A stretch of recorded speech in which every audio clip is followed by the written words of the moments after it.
Communication can be defined as a process for creating shared meaning. The definition seems easy enough, however, communication is a constant challenge. When people speak or listen, they don't exchange meaning. They exchange symbols like words, images, and gestures. And symbols are open to interpretation, which means we can never be sure that the message we send is the message that others receive. This challenge will continue to grow as the technological advances continue to connect individuals around the world. In taking online courses, one of the challenges you will encounter when it comes to communication is a lack of nonverbal cues.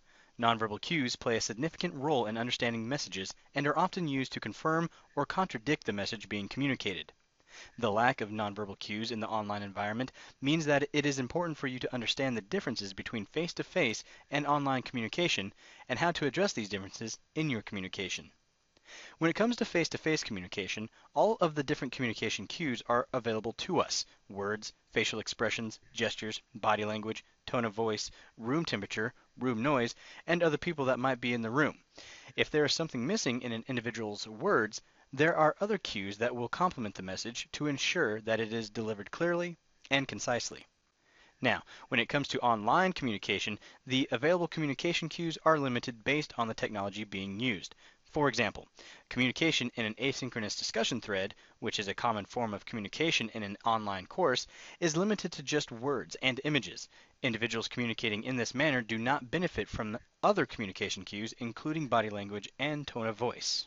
According to White and Waite in their text, The Online Teaching Guide, a handbook of attitudes, strategies, and techniques for the virtual classroom, the right way to communication online necessitates a manner that is warm, responsive, inquisitive, tentative, and empathetic. It is important to keep in mind that words on a screen are two-dimensional, and reading these words without the benefit of visual communication cues can lead to miscommunication. Incorporating warmth into your online communication helps to remind others, as well as yourself, that you are engaged in personal communication with individuals, not software. There are several ways that you can improve your online warmth. Use the telephone when necessary. Send sensitive information to private mailboxes.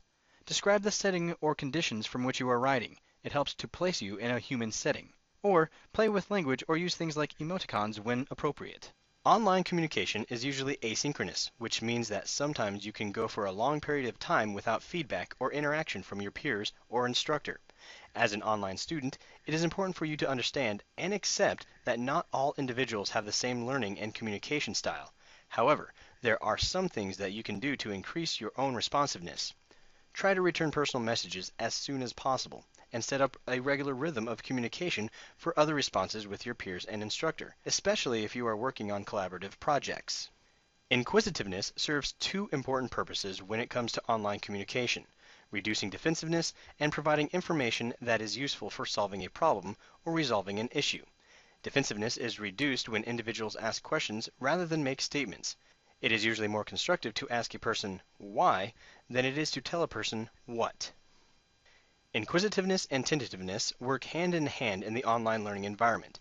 A question framed in a tentative manner reduces defensiveness and can also contribute valuable information to an online discussion.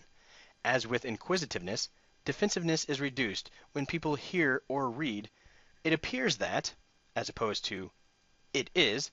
The concept of sending I messages rather than you messages also works well in the online environment. It is often better to write "I believe" rather than "you are." An important aspect of online communication is to put yourself in the shoes of your audience. Always consider the position of your peers and your instructor. To promote a cordial online learning environment, take the following into consideration. Respect others' time. When interacting with your peers and instructor in the online learning environment, try to adopt the habit of getting to the point, sticking to it, and getting to the end. Also avoid with "I agree" and "me too" messages. Your responses in the online learning environment should be substantial. Keep the content relevant. Try to stick to the subject of a particular thread or classroom discussion. Respect others' privacy. Never publish private email without permission. Fine-tune the mechanics. Proofread your message for spelling and grammar, just as you would a printed message. Give your readers the gift of clarity and precision, and use your online interactions as a chance to hone your writing skills.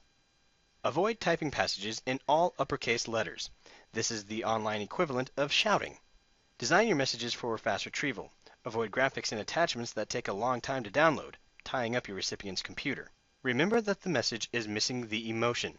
Reread your message before sending it to be sure you have clarified what you want to say and how you feel.